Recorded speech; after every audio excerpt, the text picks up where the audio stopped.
আসলে video editing খুব মাঝে ভালোভাবে মাঝে রান্নাঘরে উকি দিও, আসো মাইক্রোফোনের ঝামেলার কারণে নাকি তাকাও। ভয়েস হয় না। এই যে এই ভিডিওটা 5-6 বার দিলাম ভিডিও, কিন্তু ভয়েস হচ্ছে না, তাও এখন খেয়ে ওই যে দিলাম। এই যে সেদিন মনটা চিংড়ি মাছ খাওয়াই দিই। রান্না করেছিলাম, শর্ট ভিডিও তো আপনাদের সাথে শেয়ার করেছি, এখন লং ভিডিওটা দেওয়ার জন্য ট্রাই করছি আর কি। তো এই তো এক হাতে ক্যামেরা ধরে আর এক হাতে এখানে ঠিকভাবে স্ট্যান্ড বসানোরও জায়গা নাই, গ্যাস থাকে না কিছু না, এখন কারেন্টের চুলাই সব রান্না বাড়া।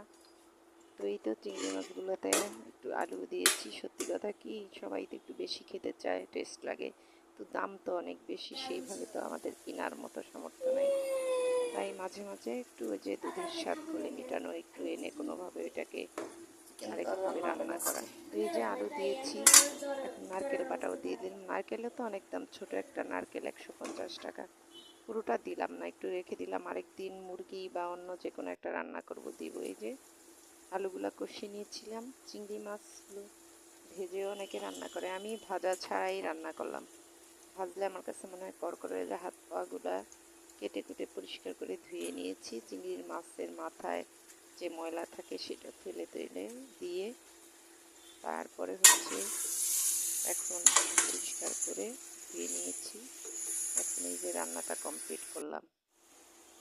আর এইদিকে কাঁঠালের বীজ সিদ্ধ করে রেখেছিলাম পরিষ্কার করে ধুয়ে, এখন এটাকে শাক দিয়ে রান্না করছি। কাঁঠালের বীজ তো খেতে টেস্টি, কিন্তু পরিষ্কার করে ছাড়ানোটা অনেক কঠিন।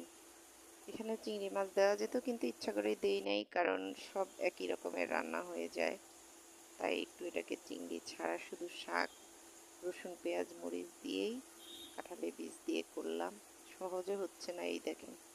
আপনাদের কি অবস্থা বাসার গ্যাসের, সবাই জানাবেন, আমার ভিডিওটি একটু কাইন্ডলি শেয়ার